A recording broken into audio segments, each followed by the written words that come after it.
Une petite réflexion sur la coutume des caparotes. D'abord, à savoir que cette coutume, elle date du temps du Talmud, du temps de la Gemara.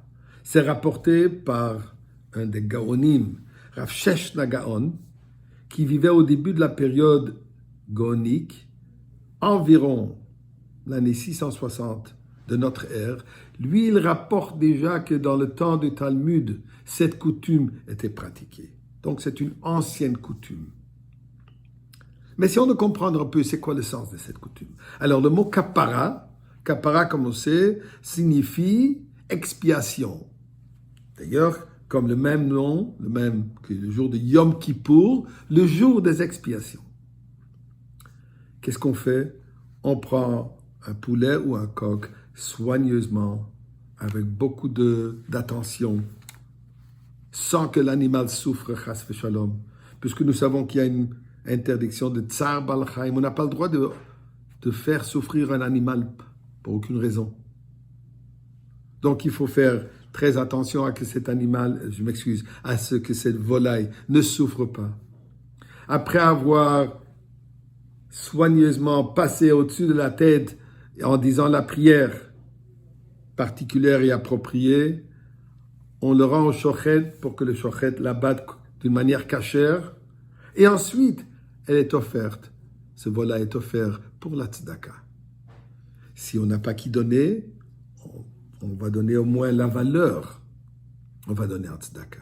Donc, c'est ce qui se passe ici, que ce volaille fait part d'une mitzvah aussi importante que la mitzvah de tzedaka. Intéressant à savoir aussi que quand on regarde la chaîne alimentaire naturelle, nous savons que le minéral nourrit le végétal. Le végétal nourrit l'animal. L'animal nourrit et sert l'être humain. L'être humain, lui, de sa part, il est censé de servir à Kadosh Baruch Hu. Maintenant, ce qui se passe, dans notre cas de ce volaille, de ce coq et de ce poulet, qui a été utilisé pour une mitzvah, pour une coutume juive, pour une expiation,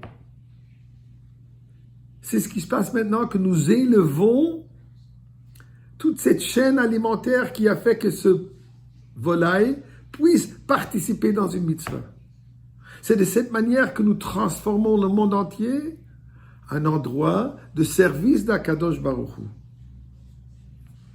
Si je peux me permettre, je dirais même que il me semble que n'importe quelle volaille, n'importe quel coq ou poulet préfère faire participer dans une mitzvah et ensuite aboutir sur un plat kasher en tzedaka, plutôt que juste terminer sa vie quelque part sur une assiette, sur un plat ou dans un sandwich non kasher. Donc en réalité, nous rendons un grand service à ce poulet de lui donner l'opportunité de participer dans une mitzvah. Intéressant. On cherche un poulet blanc ou un coq blanc. La raison, ceci nous rappelle le pasuk, le verset que Yeshayahu Hanavi nous dit.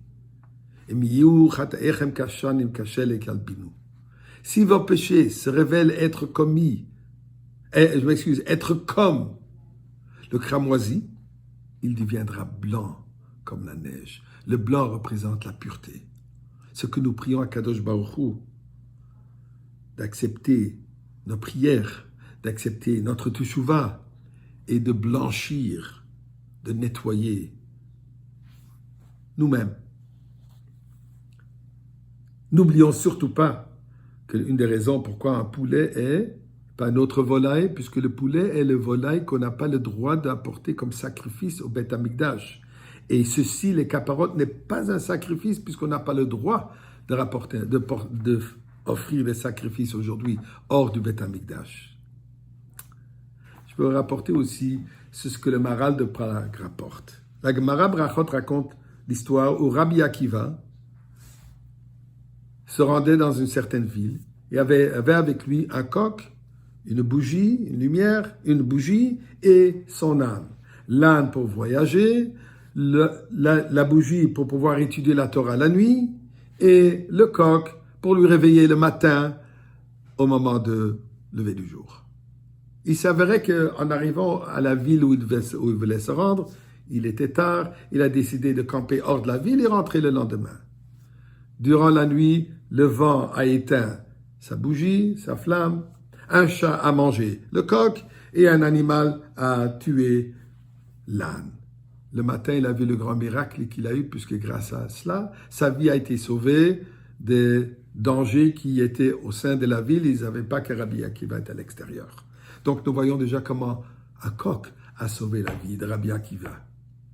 Aujourd'hui aussi, c'est ce coq que nous prions qui nous sauve notre vie. Mais avec cela, nous prions à Kadosh Baruch Hu qu'on puisse amener le vrai korban, le vrai sacrifice, ce Yom Kippour au Beth Amikdash.